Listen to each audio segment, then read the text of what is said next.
الحمد لله رب العالمين والعاقبة للمتقين والصلاة والسلام على أشرف الأنبياء والمرسلين محمد وعلى آله وصحبه أجمعين ومن تبعهم بإحسان إلى يوم الدين أما بعد. قال الله تبارك وتعالى في القرآن المجيد: أعوذ بالله من الشيطان الرجيم. وما منعهم أن تقبل منهم نفقاتهم إلا أنهم كفروا بالله وبرسوله ولا يأتون الصلاة إلا وهم كسالى ولا ينفقون إلا وهم كارهون. رب اشرح لي صدري ويسر لي أمري واحلل عقدة من لساني يفقهوا قولي رب زدنی علما. میرے بزرگوں، دوستوں اور اسلامی بھائیوں اور بہنوں، السلام علیکم ورحمۃ اللہ وبرکاتہ. آج کی نشست میں موضوع ہے بے نمازی کی قربانی کا کیا حکم ہے.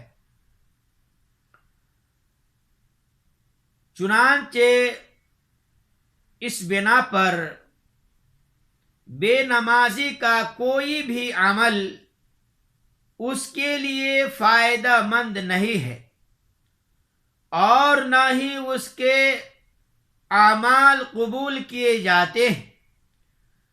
شیخ صالح فوزان حفظہ اللہ کہتے ہیں کہ نماز کے بغیر روزے کا بالکل بھی فائدہ نہیں ہوگا اور نماز کے بغیر روزہ درست ہی نہیں ہے. چاہے انسان نیکی کی جو بھی اعمال کر لے تو اسے بے نمازی ہونے کی وجہ سے کچھ بھی فائدہ نہیں دیں گے، کیونکہ جو شخص نماز نہیں پڑھتا وہ کافر ہے اور کافر کا عمل اللہ تبارک و تعالی کے نزدیک قابل قبول نہیں ہوتا. لہذا نماز کے بغیر روزے کا کوئی فائدہ نہیں ہے. دیکھیے المنتفع من فتاوی الفوزان جلد نمبر 16 صفحہ نمبر 39.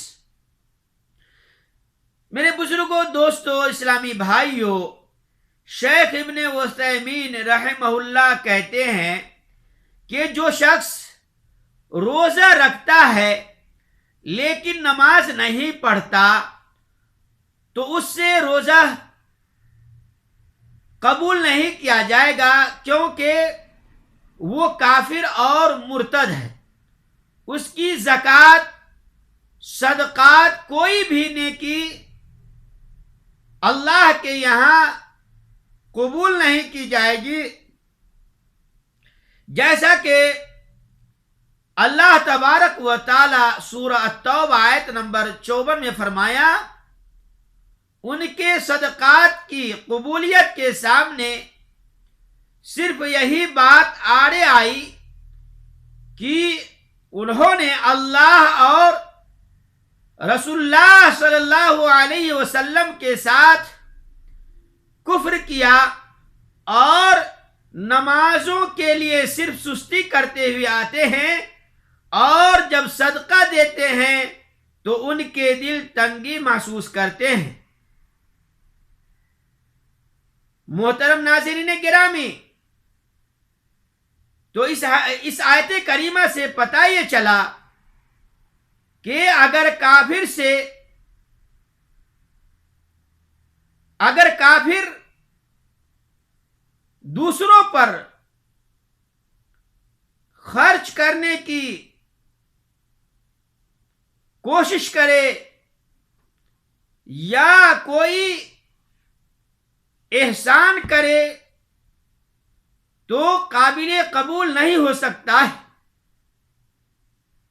جو کہ محض ذاتی فعل ہے، یہ عبادت کافر کی ذاتی فعل ہے۔ بالاولا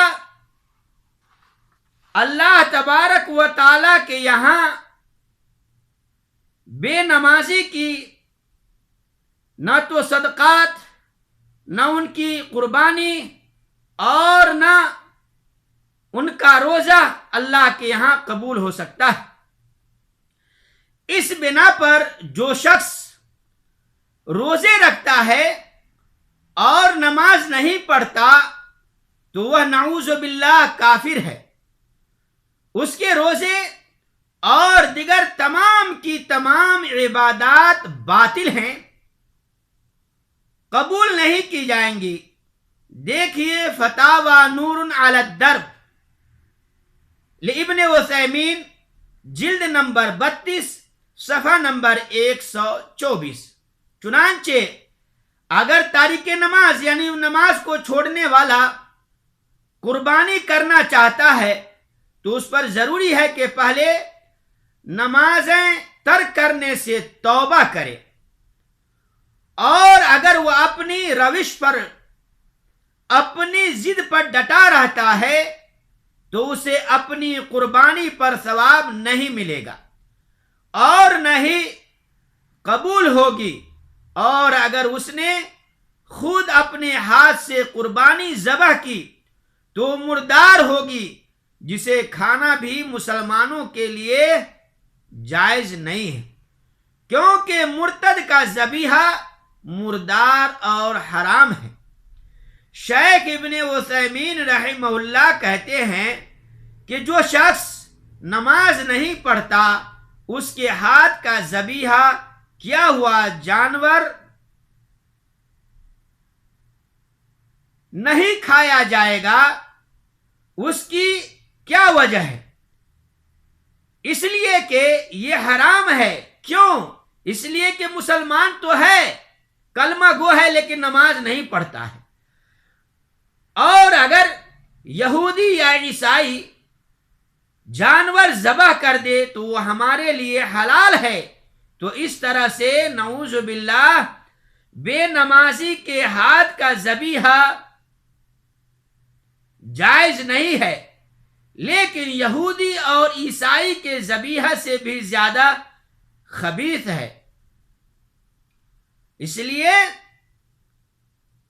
پتہ یہ چلا کہ تارک نماز یعنی نماز چھوڑنے والا شخص کافر ہے، اور یہ بڑے بڑے علماء کرام کا کہنا ہے۔